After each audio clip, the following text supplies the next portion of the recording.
नेपाली कांग्रेसमा महाधिवेशनको विषयमा विवाद चर्कँदै गएको छ। महामन्त्रीद्वय गगन थापा र विश्वप्रकाश शर्माले चुनाव अघि नियमित महाधिवेशन वा विशेष महाधिवेशन बोलाउनु पर्नेमा जोड दिइरहेका छन्। यता संस्थापन इतर पक्षका नेता डाक्टर शेखर कोइराला नियमित महाधिवेशनको पक्षमा उभिएका छन्, तर कांग्रेसको संस्थापन पक्ष भने चुनाव अघि महाधिवेशन गर्न नहुने पक्षमा उभिएको छ। निर्वाचनको तयारीमा लाग्नुपर्ने भएकाले चुनाव अघि महाधिवेशन सम्भव नहुने निष्कर्ष निकालिएको छ। संस्थापन पक्षको यस निष्कर्षले विवाद थप बढाएको हो। यद्यपि इतर पक्षले पनि केन्द्रीय समिति बैठकबाट आफ्नो पक्षमा निर्णय ल्याउन बल गरिरहेको छ। संस्थापन पक्ष महाधिवेशनको पक्षमा नदेखिएपछि दबाव बढाउने रणनीतिमा महामन्त्री निकट नेताहरू लागेका छन्। केन्द्रीय समिति बैठकको स्थिति बुझेर खबरदारी भेला गर्ने तयारी अघि बढाइएको बुझिन्छ। विशेष महाधिवेशनमा हस्ताक्षर गर्ने अगुवाहरूले केन्द्रीय समिति महाधिवेशन गर्न वा बोलाउन तयार नभए हस्ताक्षर गर्ने प्रतिनिधिहरूले नै महाधिवेशन आह्वान गर्ने चेतावनी दिएका छन्। 4 दिन बसेर रोकिएको केन्द्रीय समितिको बैठकमा महाधिवेशनको एजेन्डा कार्यतालिकामै प्रवेश हुन सकेको थिएन। महामन्त्री थापाले महाधिवेशनबारे 2 विकल्प अघि सारेका छन्।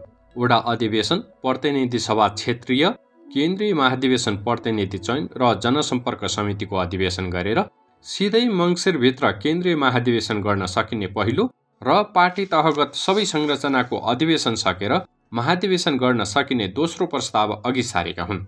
अर्का महामन्त्री शर्माले पनि मङ्सिरभित्रै महाधिवेशन गर्नुपर्ने पक्षमा छन्। विधानको दफा 17 को उपदफा बमोजिम नै 40% भन्दा बढी महाधिवेशन प्रतिनिधिहरूले गरेको लिखित माग सम्बोधन गर्दै मङ्सिरभित्रै महाधिवेशन गर्नुपर्ने उनको प्रस्ताव छ। तर विशेषभन्दा नियमित महाधिवेशन उपयुक्त हुने उनको ठहर छ।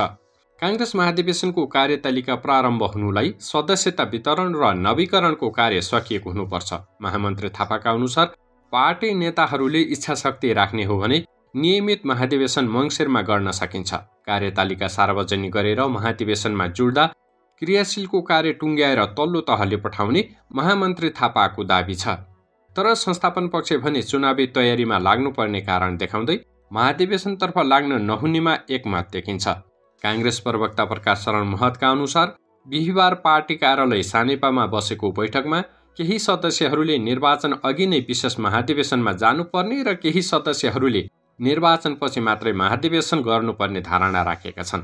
प्रतिनिधि सभा निर्वाचनपछि मात्रै महाधिवेशन गर्नुपर्ने पार्टीमा बलियो मत रहेको उनको दाबी छ।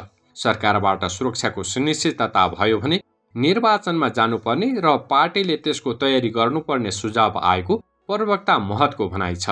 विशेष महाधिवेशनको माग गर्दै असोज 29 गते करिब 54% प्रतिनिधिले कार्यवाहक सभापति पूर्णबहादुर खड्कालाई हस्ताक्षर बुझाएका थिए। विधानको व्यवस्था अनुसार विशेष महाधिवेशनका लागि 40% प्रतिनिधिको हस्ताक्षर आवश्यक पर्छ।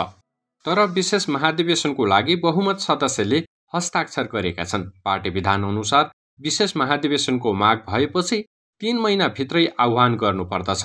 यदि संस्थापन पक्ष विशेष महाधिवेशनका लागि तयार नभए पार्टी विभाजनतिर जान्छ कि भन्ने संशय पैदा गरेको छ।